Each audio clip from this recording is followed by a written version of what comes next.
1 out of every 4 girls will be sexually abused by the age of 14. 1 out of every 6 boys will be sexually abused by the age of 16.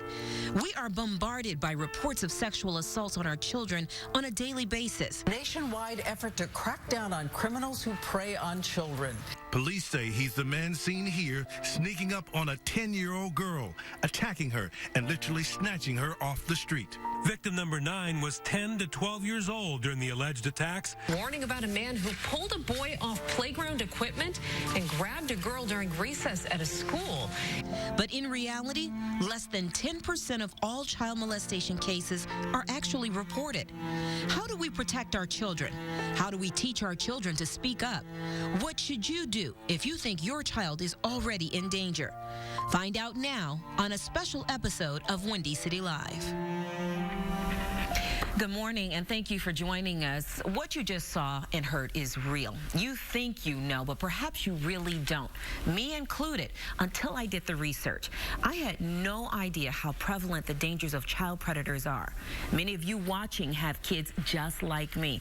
You know my Zoe's 12, my Max is 7. They are the prime ages for being sexually assaulted by a child predator. And you want to hear the worst part of it? 90% of all sexual abuse victims know and trust their abuser. That's scary. But this hour is not all about scary statistics. It's about empowering you and me too with the knowledge and the information that we need to make sure that our children, your grandchildren, your niece, your nephew does not fall prey. So our first guest has taken her own tragedy and used it to help others. Chicago area native Erin Merryn has worked tirelessly to pass Erin's Law in Illinois and 18 other states. She was named Glamour Woman of the Year in 2012, and for good reason. Take a look. I won't stop. I won't stop until I get it passed in all 50 states. And then I will take it international. These children live in our own backyards if we take a very good look. And right now, we allow people like Jerry Sandusky to silence our children. We can't allow that anymore. No, we cannot. Please welcome with me right now, Erin Merryn. Good morning. Thanks for having me. Thank you for being here. And I should say, we have tweeted back and forth many a day about your tireless effort to pass Erin's Law. Finally, a pleasure to meet you. Me too. But you've put so much work in. I want to go back. I want to go back to your story so people know how real this is. You were raped by an adult male neighbor from the age 6 to 8? Yes. Tell me about that. I went to an overnight with my best friend, and being that young, innocent child, I thought I was safe. And waking up in the middle of the night to this man sexually abusing me. And I was. Did you know him? Yes, I knew him. He lived in the home, but I had never really spoken to him. Okay. And so to wake up to this, I had never been educated to tell someone what's a safe touch, unsafe touch, safe secret, unsafe secret. So I didn't run home the next day and tell my mom when she picked me up. And like we know with these predators, they will continue to abuse children until a child tells. And this went on repeatedly, and this man continued to tell me, this is our little secret, I know where you live, if you tell anyone, I'll hurt you. So I was continually abused from 6 to 8 by this man, not telling a soul, all the anger issues, all the red flags were there, but it was blamed on other things. And when you say abused, you were raped by this man? Repeatedly raped by this man. At 6 years old? And I tell people, that's a moment in my life that I'll never forget. I couldn't tell you what I ate for breakfast yesterday, but something that happened more than 20 years ago, the details of this man's shirt, the closet doors open, to the toys on the floor. This is something that impacts a child that never leaves them. So how did it stop with this neighbor? Fortunately, we moved. We moved and I got away from this man. Little did I realize moving was getting me that much closer to my next perpetrator. Really? Wasn't that stranger danger I was warned about every single year in school by the school officer? No, this time a family member. A family member. And who was this? This was an older cousin. How old? How old were you and how old was the cousin? When it began, I was 11 and he was 14. Okay. And then it just continued from there for a year and a half. And you kept quiet still? Was repeatedly told every time we walked out of the room, Erin, you will destroy our family. No one will believe you. You have no proof that I'm doing this to you. So I turned to my little childhood diary and kept my secrets locked away, writing in there one horror incident after another of what I was enduring because nobody was educating me on how to tell. I knew how to run out of that burning building. I knew how to duck and cover from that tornado. I knew not to go look for the lost puppy. But when it came to being sexually abused, nobody gave me that education. The only education I got on it was from both my perpetrators. You keep this a secret. And when you say nobody, not even your parents? No, they had Nobody in the house discussed, like, if somebody says this to you, if somebody touches you in this area, nobody went over that with you? Nobody. And unfortunately, if you get a room full of parents, you ask them to raise their hand if they've talked to their kids about stranger danger, every hand will go up.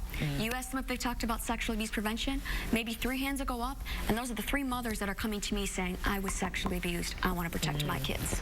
What made the abuse finally stop with your cousin? Well, as we know with these perpetrators, they have more than one victim.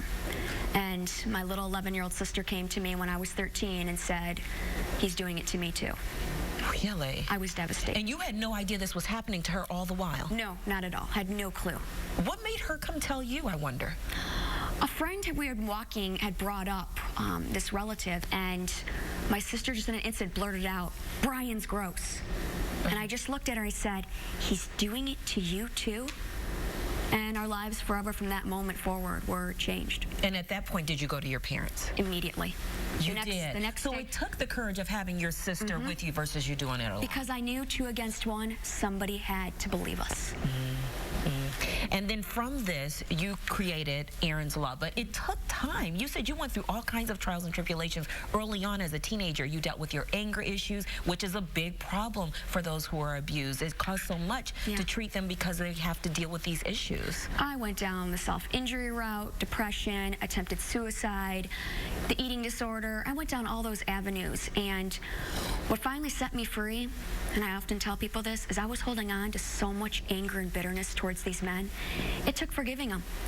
It took not allowing them to control my life anymore and finding that freedom and peace again in my life, because as I tell people, staying angry, they don't feel this anger. You're only hurting yourself by staying angry.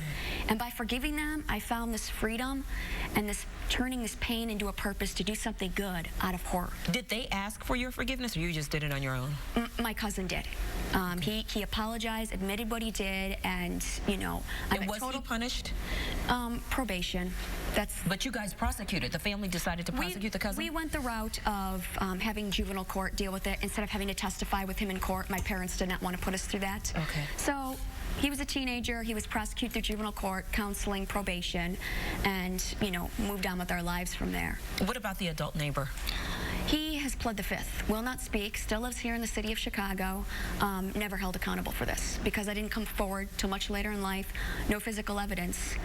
So unfortunately, this man still walks the streets and is a danger to children. And chances are somebody else has fallen a victim to him as well. Exactly. Because a lot of times these predators can assault up to 52 kids. Oh, that's a statistic. It's a sad, and I would not, he was doing it to my best friend. So there was an overnight where he did it to us and another little girl. So I would not put it past you that he has done this to more children. But they're getting the same message I get. But what message now, Erin, do you give to kids and parents for that? Because the parents are at home watching this show.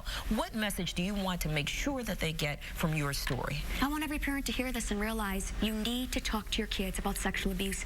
Tell them the areas that are covered by your swimsuit, nobody ever touches you there. Okay. And if they do, you tell somebody immediately. You don't keep it a secret. Because if you don't have that discussion, your children are going to stay silent. Talk to them about safe secrets, unsafe secrets, safe touches, unsafe touches, and that you report it to somebody.